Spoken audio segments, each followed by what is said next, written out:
My dear Wormwood, the real trouble about the sect your patient is living in is that it is merely Christian. They all have individual interests, of course, but the bond remains mere Christianity. What we want, if men become Christians at all, is to keep them in the state of mind I call Christianity and. You know, Christianity and the crisis. Christianity and the new psychology. Christianity and the new order. Christianity and faith healing. Christianity and psychical research. Christianity and vegetarianism.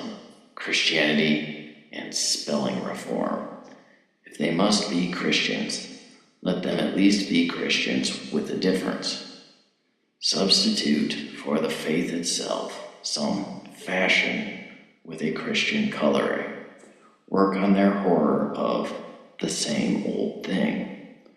The horror of the same old thing is one of the most valuable passions we have produced in the human heart, an endless source of heresies in religion, folly in counsel, infidelity in marriage, and inconsistency in friendship. The humans live in time and experience reality successively. To experience much of it, therefore, they must experience many different things. In other words, they must experience change. And since they need change, the enemy, being a hedonist at heart, has made change pleasurable to them, just as he has made eating pleasurable. But since he does not wish them to make change any more than eating an end in itself, he has balanced the love of change in them by a love of permanence.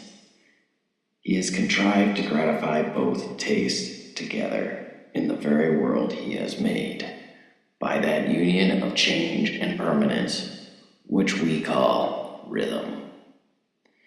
He gives them seasons, each season different, yet every year the same, so that spring is always felt as a novelty, yet always as the recurrence of an immemorial theme. He gives them, in his church, a spiritual year. They change from a fast to a feast, but it is the same feast as before. Now, just as we pick out and exaggerate the pleasure of eating to produce gluttony, so we pick out this natural pleasantness of change and twist it into a demand for absolute novelty.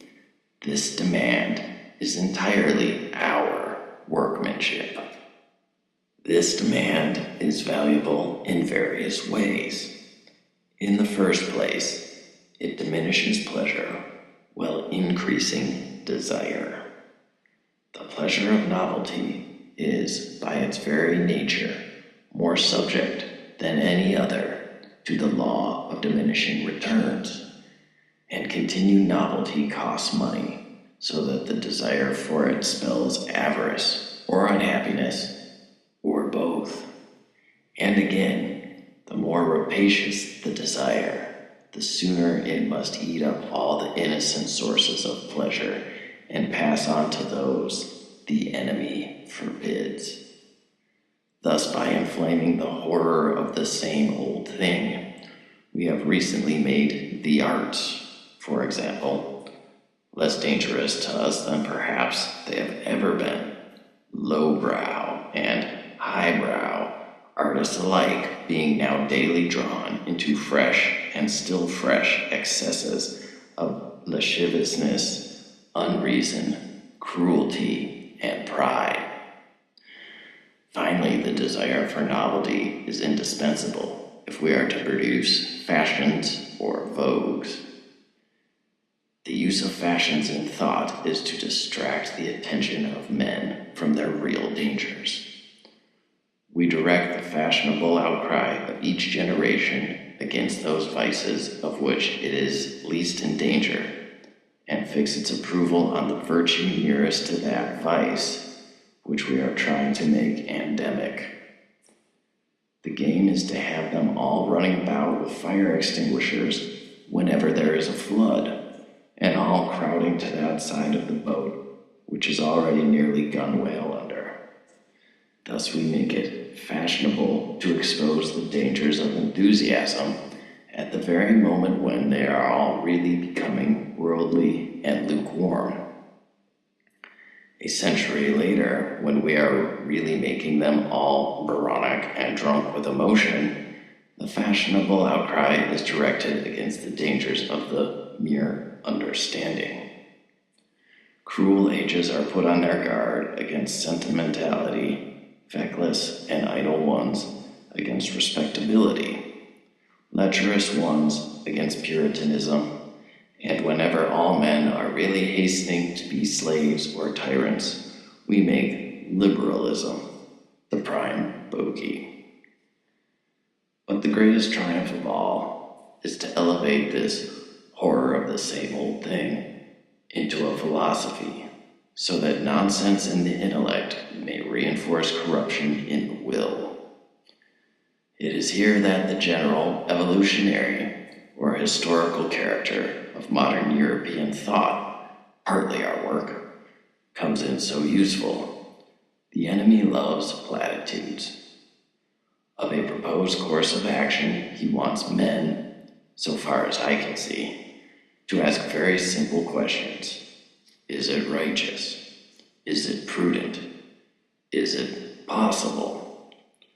Now, if we can keep men asking, is it in accordance with the general movement of our time?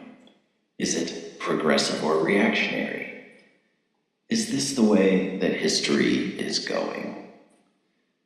They will neglect the relevant questions, and the questions they do ask are, of course, unanswerable, for they do not know the future, and what the future will be depends very largely on just those choices which they now invoke the future to help them make.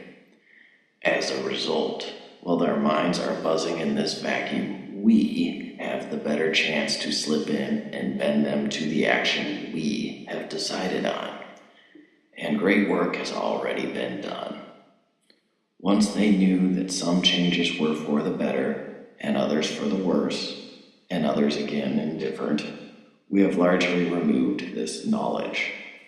For the descriptive adjective, unchanged, we have substituted the emotional adjective, stagnant.